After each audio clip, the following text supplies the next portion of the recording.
Om Swastiastu. Baik, perkenalkan nama saya Ketut Desiani Ratnadi, NIM 1611011007. Saya dari program studi bimbingan konseling. Baik, di sini yang terhormat pembimbing satu saya, Profesor Dr. Ike Todasana MPD Kons, dan Bapak Iwaya Tirke selaku pembimbing dua saya. Baik, di sini saya akan mempresentasikan proposal penelitian saya yang berjudul proposal penelitian saya yaitu efektivitas konseling behavioral dengan teknik latihan asertif untuk meningkatkan self-afiliasi pada siswa SMP Negeri 2 Singaraja. Latar belakang masalah dilihat dari hasil observasi, hasil wawancara, hasil buku harian, hasil catatan buku pribadi siswa, dan hasil catatan guru BK. Terdapat siswa memiliki self-afiliasi yang tinggi maupun self-afiliasi yang rendah. Selanjutnya, kajian teori. Dalam kajian teori terdapat dua variabel, yaitu variabel terikat dan variabel bebas. Yang pertama, self-afiliasi.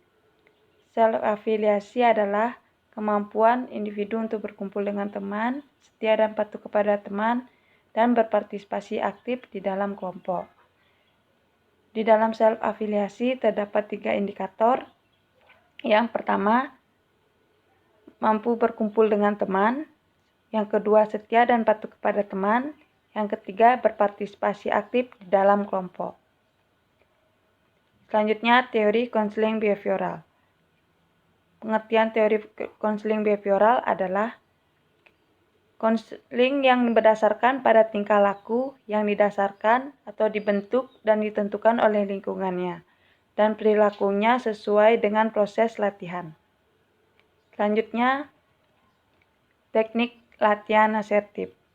Teknik latihan asertif adalah latihan untuk individu dalam menghadapi kesulitan bahwa menyatakan atau mengekspresikan dirinya adalah tindakan yang benar dan layak untuk bisa diterapkan. Selanjutnya, kerangka berpikir. Kerangka berpikir di mana konseling dapat mengubah kondisi siswa ke arah yang lebih baik. Salah satu konseling yang dapat digunakan untuk meningkatkan self-afiliasi adalah konseling behavior dengan teknik latihan asertif. Rancangan penelitian.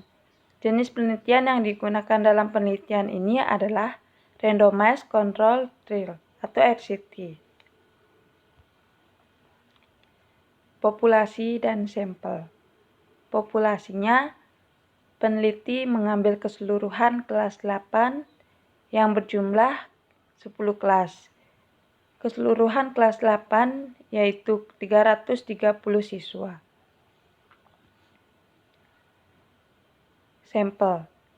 Peneliti mengambil secara acak 2 kelas. Yang pertama kelas 87 sebagai kelas kontrol dan kelas 88 sebagai kelas eksperimen. Selanjutnya, prosedur penelitian. Di dalam prosedur penelitian terdapat 3 prosedur. Yang pertama, persiapan penelitian, di mana peneliti menyusun instrumen, mengurus surat izin, dan melaksanakan pengamatan. Lalu yang kedua, pelaksanaan penelitian, di mana peneliti memberikan prioritas awal di dalam pelaksanaan penelitiannya. Yang terakhir, akhir penelitian, di mana peneliti memberikan post-test, lalu evaluasi, dan follow-up. Metode pengumpulan data. Di dalam metode pengumpulan data terdapat 4 metode. Yang pertama, observasi. Yang kedua, wawancara. Yang ketiga, buku harian. Dan yang keempat, kuesioner. Instrumen penelitian, di mana di dalam instrumen penelitian terdapat skala self-afiliasi, buku harian, dan RPBK. Sekian dari presentasi saya. Jika ada salah kata, saya mohon maaf. Saya tutup dengan Parmasanti. Om Santi Santi Santi Om.